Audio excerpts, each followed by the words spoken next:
सबसे पहले P Q और आर एस टी पर क्या कर रहा है, प्रतिच्छेद कर रहा है। मतलब ये पी क्यू और आर एस किस पे प्रतिच्छेद कर रहा है, टी पे प्रतिच्छेद कर रहा है। तो देखिएगा एक यहाँ पे त्रिभुज बना रहा है, एक यहाँ पे त्रिभुज बना रहा है ना।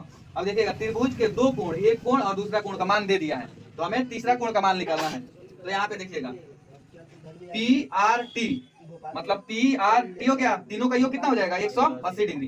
पी का मान कितना दिया है 95 डिग्री, आर का मान कितना दिया है 40 डिग्री, तो उसके जगह पे हम लोग रख दिए हैं। आगे देखिएगा कोण टी बराबर 95 40 जोड़ेंगे कितना हो जाएगा 135, तो 180 में से 135 घटाएंगे कितना आ जाएगा 45, तो ये टी का मान निकल गया। अब देखिएगा टी के मुख के सामने इधर वाला है क्यू टी एस, टी के मुख के सामने है ना, तो किस चीज से बराबर हो जाएगा, सम्मुख कोण से, P T R S T Q, मतलब पी टी आर फिर से देखिएगा एस टी क्यू, ये बराबर दोनों हो जाएगा सम्मुख कोण से। सम्मुख कोण मतलब इसके मुख के सामने है, तो इसलिए एस टी क्यू बराबर क्या हो जाएगा 35 डिग्री। अब देखिए इसमें ये भी मान निकल गया, ये भी मान निकल गया, बच गया क्या ये भी। तो ध्यान से देखेंगे यहाँ पे एस टी क्यू क्या बना रहा है, एक त्रिभुज बना रहा है। हम लोग जानते हैं त्रिभुज के तीनों कोणों का योग कितना होता है 180 डिग्री। तो यहाँ पे देखिएगा ये 75 हो जाएगा, यहाँ पे ये कितना निकाले थे 45 डिग्री हो जाएगा, तो यहाँ पे 75 लिख दिए, कोण क्यू का मान निकालना है, यहाँ पे इसका मान टी का मान 45 लिख दिए। अब देखिए 75 45 जोड़ेंगे कितना आएगा 120 डिग्री, 120 डिग्री, तो 180 में से 120 घटाएंगे 80 डिग्री, तो इसलिए एस क्यू टी मतलब एस क्यू टी कितना आ गया